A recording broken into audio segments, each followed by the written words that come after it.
Hello and welcome to Your Perfect Palette. This is a series of videos that I hope will shed some light on how you might go about choosing the colors for your palette a little more thoughtfully, or at least have a little bit more awareness of the properties of the colors you may already have in your palette.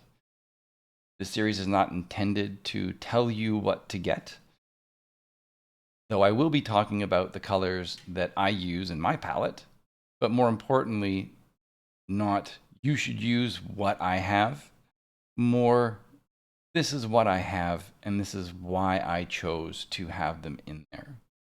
I know in my experience when I was learning watercolor, I was often distracted by the numerous palette lists of various artists in books, workshops, and online tutorials and things of that nature. And every time I came across a new list, I often thought that, well, I guess I need those paints too.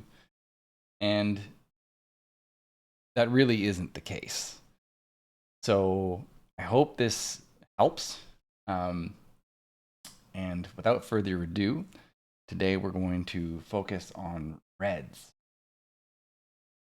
So let's change over here. So I've got a graphic of the color wheel and the brighter colors around the outside of the wheel, and then moving to duller versions. And in the center of our wheel, we're going to get grays and blacks depending on the intensity of the colors. And we're going to be talking about this area of the wheel here, from our warm reds to middle reds to kind of cool reds. But more specifically, when I say warm and cool, I have this little graphic here where you see a range of reds moving from reds that are closer to orange to reds that are closer to, magentas on towards violet. And when I identify colors in reference images and such, I will often say, what's the hue? So red, for example. And then I will ask myself, does that red seem warm or does that red seem cool? Meaning, does that red seem to lean towards orange or does that red seem to lean towards, magenta or purple? It's a way of helping me start to identify the color in my palette. It gives me sort of a leg up, if you will, on starting the mixing process. I also take other things into consideration, whether that color is bright or dull. So I might have a bright red and I may need to dull it down a little bit, reduce the chroma of the color. But ultimately, I'm looking at the hue, the warm or coolness of the color, and whether it's bright or dull. And to do this today, we're going to look at a very cool website that is created by Daniel Smith. It's this CIE Lab color map. It's fantastic, and I will include a link to it in the comments section. As you can see, there are a lot of colors all the way through here, range like a radial scatter graph. Our greens and our blues, and see all the earth tones in here, yellows, pinks. We got all our oranges and then our reds over here on the right. And the way this is set up, there's very teeny tiny little numbers that go up, and these refer to the overall chroma extending out. So the further out the colors are here, the brighter the pigment is. And then as we move around, it's just like your traditional color wheel, right? We're going from reds to oranges to yellows. And then we've got from reds towards magentas and purples, and then blues on towards greens, etc. We're going to be focusing on this little area around here. Okay? So we'll start right there. Click on this, and we come up with a very high chroma organic vermilion. These are great. There's lots of information in these little windows from the pigment type that's in the tube. So for example, this is PR 188. The light fastness, which is a 2, very good. Staining, it's a low staining paint, so a 2, which generally means if you wash it out onto your paper and maybe you need to go back and slightly soften an edge, it's a little bit easier to do so as opposed with the higher staining paints. Granulation, this is the non-granulating pigment. Granulation, if you put a wash down, let it settle into the paper, the pigments themselves will actually pool into the texture of the paper and create a lovely little texture. And then the transparency, semi-transparent, what this is listed as, transparent, semi-transparent, semi-opaque, and opaque. Personally, I gravitate towards transparent and semi-transparent paints. So when choosing pigments for my palette, that's often a point of concern. We'll just look at a few of these, and then we're going to select some and compare them. Pyrrole Scarlet, another lovely paint, a little bit more towards the red, so less orange per se than the organic vermilion. But this gets to be a little bit more of a staining pigment, more difficult to play with, if you will, later. It is so semi-transparent. It's also non-granulating. We can move inside a little bit here, and we can see transparent pyrrole orange. So it's sometimes hard to see just with the way these are laid out in here. This is definitely more orange. So, that wouldn't be one that I would pick. So we'll move over a little bit here. Now, this is an interesting one, Mayan orange. Now, this is a specific pigment created by Daniel Smith. It's very red. It's a slightly duller version than the Pyrrole Scarlet. Very pretty. We'll move around into some of these ones here where we have cadmium red medium hue. Don't really find the straight cadmiums anymore. Most of the makers are using hue versions of the cadmiums. They try to mimic the best they can the original hue. This cadmium is not the healthiest material to have kicking around, so it makes a lot of sense that the paint makers have gone this route. But then cadmiums do tend to be more towards the opaque, so this is semi-opaque. And then we'll kind of poke around a little bit more, and then we'll start comparing some of these. Here we have a permanent red. Got the pigment list in there, semi-transparent, non-granulating. We'll move over a little bit more. Here's a permanent red deep. It is, higher in chroma, but it does have a dullness to it. Non-granulating, semi-transparent, also medium staining. Move a little bit further over here where we have a quinacridone coral, which you can see it starts getting a little bit more pinky on its way towards magenta.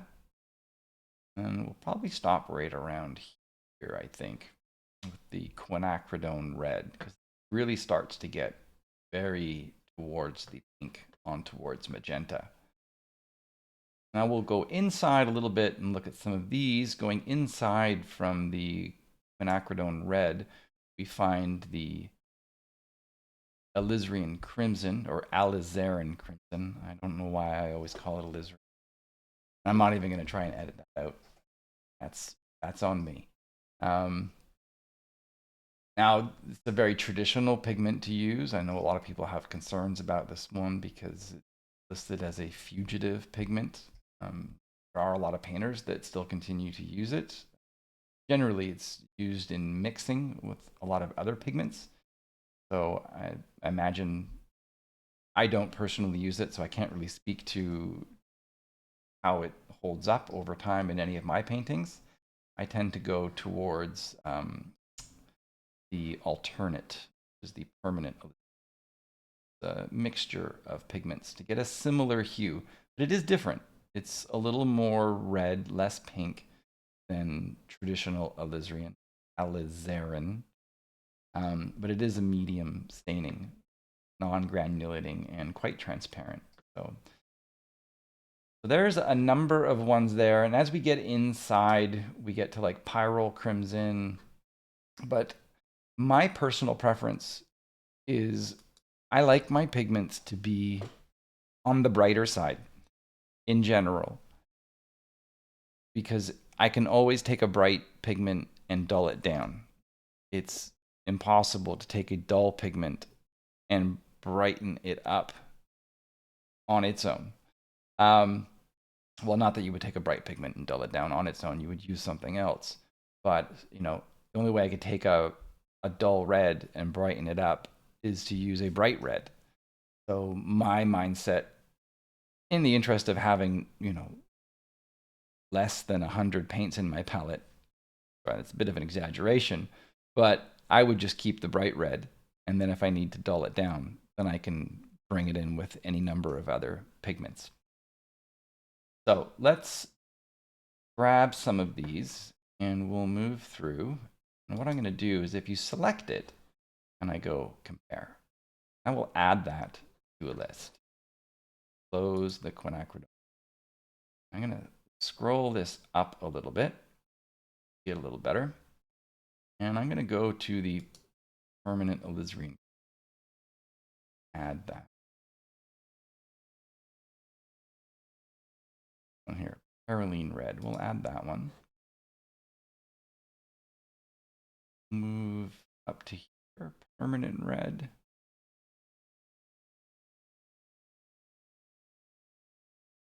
And then Pyrrole red, pretty popular pigment. And I'm going to skip this one because it's semi-opaque. Pyrrole Scarlet. We'll add that one. And then we'll go up here and we'll add the Organic Vermilion. There we go. And we'll compare these side by side. Oh, need to remove these.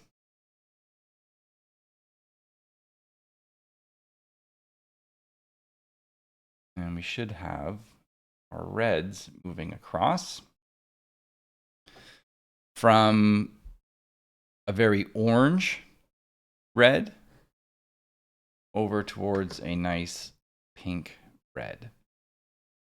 You can see as we move through these and we look at the qualities below.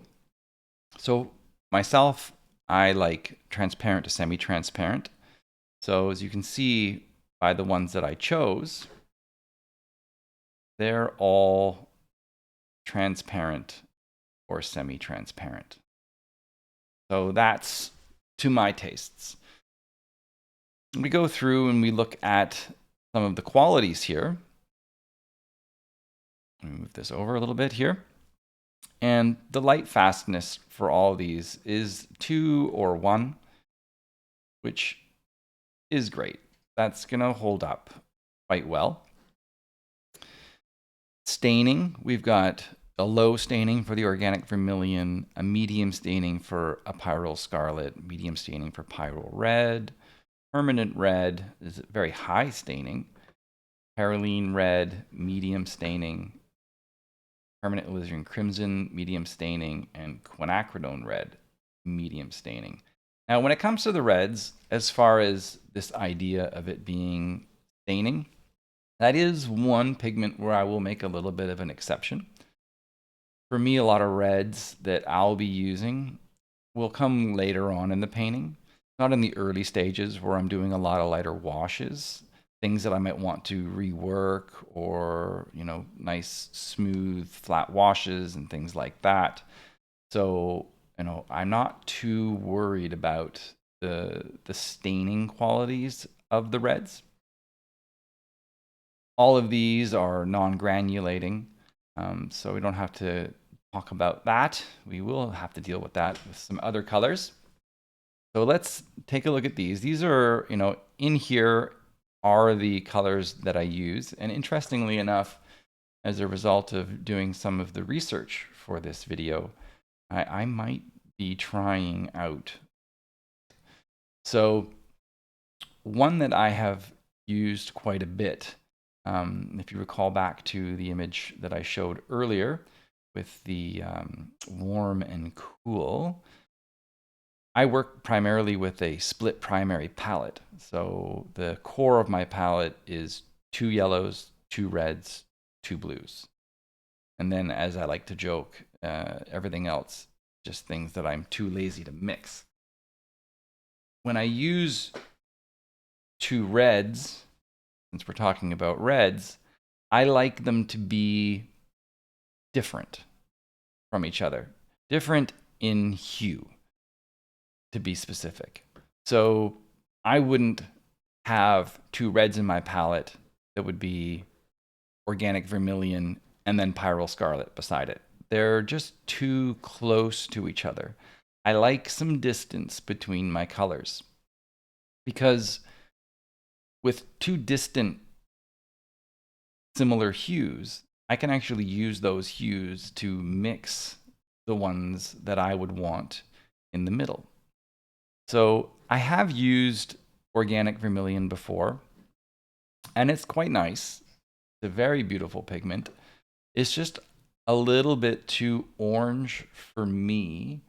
And since I do actually keep an orange in my palette, I actually have 2 if you count an earth orange, but I don't need it to be that orange. So in the interest of, keeping some space around the color wheel, I've actually been using pyrrole scarlet for quite some time. And it is a really lovely pigment. I'm a really big fan of the pyrrole scarlet. So what I would add next would be, and that would count as my warm red. So what I would add next would be a cool red. So going to the pyrrole red, permanent red, and the perylene red, while these are all quite lovely, permanent red being a really nice sort of middle-ish red, it's like almost between the pyrrole red and the permanent red, is very much like a fire truck. They're just too close to pyrrole scarlet. So I wanted to keep 3 reds. I might use a pyrrole scarlet, add a permanent red, and then add a cooler red. But I don't really like to do that. I try to keep it down to 2. So pyrrole scarlet, immediately, these aren't even options for me, which leads me then to these 2 cooler reds. And permanent alizarin crimson is one that I have been using for quite some time. It's quite a popular pigment, and it's very versatile. Though I do find at times it is a little on the dull side, which makes sense if you recall from looking at its position in the color map by Daniel Smith. So I've actually been given some thought lately to perhaps trying out quinacridone red, which is a little more towards the magenta. So it's a bit cooler than the permanent alizarin crimson, but it also has a brighter chroma to it. And again, I mentioned that I do prefer colors that are a little brighter, because I can always tone them down. So I think for me, quinacridone red is going to be something that I will explore. Let's close this down again.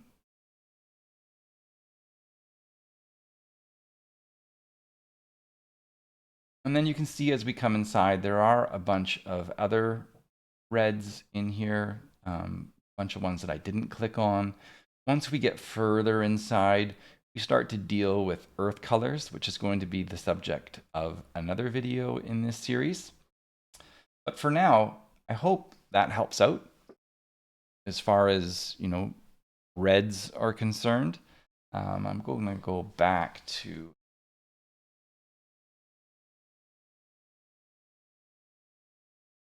You can see with the reds here, again with this graphic, warm to cool. And so what I envision when I put together a palette is I want to make sure I have a red that's somewhere towards the warm side and a red that's somewhere towards the cool side. Now, currently, my cool red is permanent alizarin crimson, and I do find sometimes that it is a little bit dull, so I would be interested to try out the quinacridone red and see if the brighter chroma does help out a little bit, because the idea is with your warm and your cool, if you want any of the reds in the middle, you can just use your warm and your cool to mix them. So with a duller cool and a brighter chroma warm, I end up with kind of a, not a dull middle red, but I suppose it could be brighter. So I'm curious to see if the quinacridone red might give me a slightly brighter middle red if in mixing it with my Pyrrole Scarlet. So that's what I wanted to share with you all today. I hope that you find this helpful, and I look forward to putting together the next video. The first one I put together was on yellow, and today obviously red, and next up will be, I will continue to go around the wheel, and we'll get all the way through this. So we're going to be into the blues, and then we'll be talking about oranges, purples, and greens, so our secondary colors. But I really wanted to focus with the primaries, because you really can start out with just a set of primaries. And if you use a split primary palette, again, using a warm and a cool version of each of the primaries, you can paint an awful lot of things. I mean, my base palette is a split primary palette, and then I add some earth colors and then a neutral color. And I use that for 90% of what I do. So thank you all very much for taking the time to watch this video. If you enjoy it, if you found this to be of any value at all to your artistic endeavors, please do subscribe and do click that like button.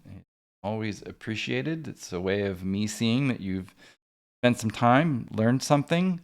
And if you have any questions or comments, please do leave those below. Always looking for ways that I can improve this content.